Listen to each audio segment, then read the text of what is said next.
I will be talking English today because I have an English guest. My name is Aïssatou Traoré. We are at Makers op Zuid, at least the Makersweek at Dokhuis. And I have a special guest here, Mark Duve, the yoga teacher Vinyasa. And you know what? Let me just let you introduce yourself because I'm here for it. Okay. Wouldn't know where to start. My name is Mark. I am for 20 years on and off in Holland, so I kind of found my second home here. And after a long time dancing, I started then teaching yoga. It was a natural transition because dancers can age out of their career. And before I started dancing, I was a teacher. I love teaching. I love being in the room with people. And over my dancing years, I sort of became a little interested in yoga, but it was so many different things. I was like, what are they talking? I don't get it. I don't. So I just went to an ashram for months and Where? in the south of France, near the forest of Really? Orléans. It was Shivananda Yoga, which is one of the oldest. They were the first ones to do teacher trainings. So it was a teacher training, but what better way to learn what yoga is? So I spent a month there, and it was then really all day long with meditation and chanting and the postures. And I'm like, oh, that's what yoga is. Hmm. It was a very calm form of yoga, and they were very clear. You're lovely. You're not a Shivananda teacher. I'm like, oh, okay. Gotcha. They They made it didn't very like clear, my, right? you know, my I style. know. We're definitely going to get into it because Good. your style, like, it is very, can I say for yoga, it is quite eccentric? Yes, you Is can that, use is any that word you like for it. right? Yeah. Well, how would you describe it? I'm still struggling on it, but I think I'm landing more and more simply on joyful. Mm, I think this becomes, look, there are now about 6 billion yoga teachers. We keep counting. Everybody's a yoga teacher and their mother to some extent, mm, because a lot of people follow teacher trainings mm, to dive deeper, but then they also feel like, oh, I should teach, which is great. It's a kind of snowball effect of yoga. right. So I think these days, especially in modern yoga, we have, I mean, every kind of way Mm, and style of teaching, but it just comes out from because I am like that. right. It's my personality, and I'm not trying to be very yoga right now and have Right. this sort of ASMR experience or something. Right. It's not natural to me. It would be put on.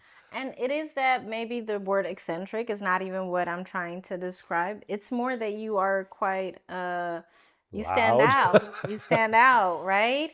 And you motivate in a way that most yoga teachers maybe keep towards the end of the class, but you are throughout your class you Hammer it in. right, right. Yes. And is it something that is because you want to motivate them how you would motivate yourself, or is it that you believe that affirmations during class is something that actually is underestimated? It's a really good question. I'd like to say also to my students, I really just talk to myself here. I talk about Mm-hmm. things I feel I need to hear. It's not Right, like I'm the master of everything and right. I'm every day is just pure self-love. And so I keep kind of like my own affirmation, putting it out there. And it's also, it's a very short time and I teach in very different kind of context, be that at a gym or at a yoga school or sometimes you have 90 minutes, sometimes it's barely an hour. But I want to let them feel that you can get to that point wherever you are, even in a, like we met in a gym and you hear the people clanking on the machines outside and you would think, well, that's not a yoga class. Hello, yoga is what you make it. So yes, I hammer very quickly into what I believe yoga is about, because it is, especially in modern yoga, so quickly just about the asanas, the postures, what you do on the mat. It's not what it's about. It's the smallest part of what yoga is about. So even though it's a really enjoyable thing, I can see people in the first 2 minutes, oh, I'm not sitting right. Oh, I don't have the right outfit on. Or I should be in the other corner of the room. Or the inner dialogue we all have all day long, I see it immediately in the man. I'm like, okay, let's calm down. Let's have some fun here. This is about breath. This is about something else. Whatever we do here is just play. We just play. It will be beneficial for your body. Great, but that's just the bonus. I see myself often, if I can say it that way, like the door bitch of yoga. I'm like, but the door is always open. Like, Right. come on in, let's try this out. I used to have a lot of students that came to me and said, I never liked yoga, now I like it. Just because, not because I'm amazing, just because, oh, you are allowed to do it. You're allowed to have a laugh in class. You're allowed to do it slightly different or according to who you are and what you need. It's like, that's what yoga is about, in my opinion. So maybe that's where all the different, I want to give as much messages in the one class as I can. So that's why I'm going from the beginning to the end. Love yourself. Be who you are. Practice with the body that you have because it's gorgeous. But even to practice with it, you must have also had your struggles with it, right? Hello. So how did you then face challenges? I mean, Well, I mean, that's what I'm saying. It's not perfect. how did you indeed work through it? Finding yourself, finding your voice again, and did you ever even lose it? Like, I got some funny comments over the years, and I still do. I've been, since when I moved to Rotterdam, I auditioned at a very big school. They wanted to see me teach for 50 minutes, and they told me, you're a horrible teacher, and nobody will ever enjoy yoga in your class. really? Like, okay, I teach for 25 years, so I'm older than the owner who's giving this comment. No way.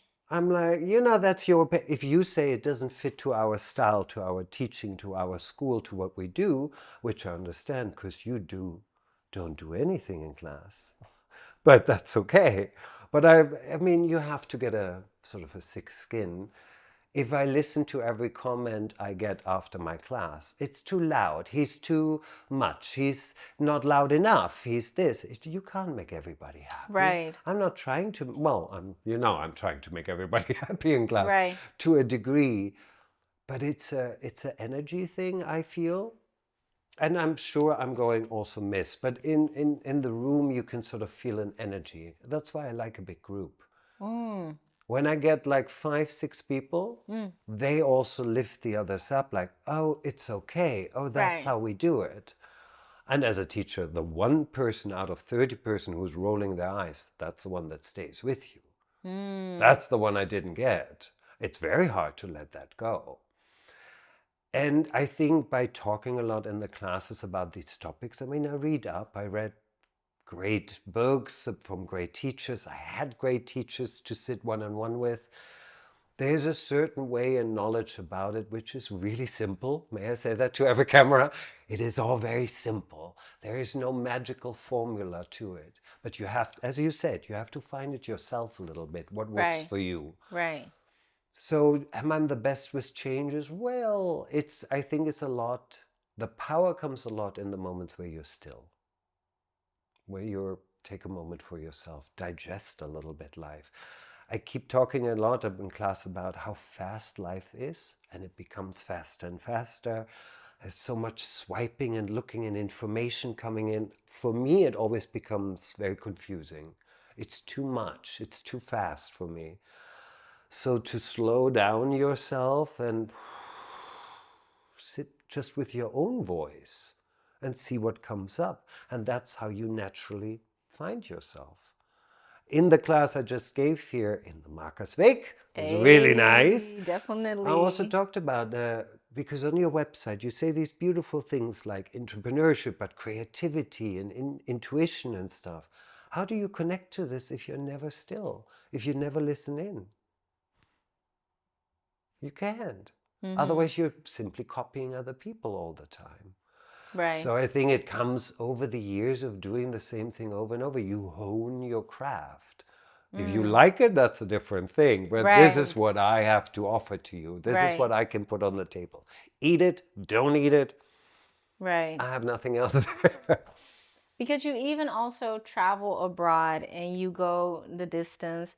You see, when it comes to Makersweek, obviously it is a platform to give the innovative educational activities that you don't see in the traditional educational system, and how you actually got to practice something for 25 years. But a school, an elite school, I believe, an elite dance school, would then tell you like you're not good enough whilst you already practiced your craft and your expertise.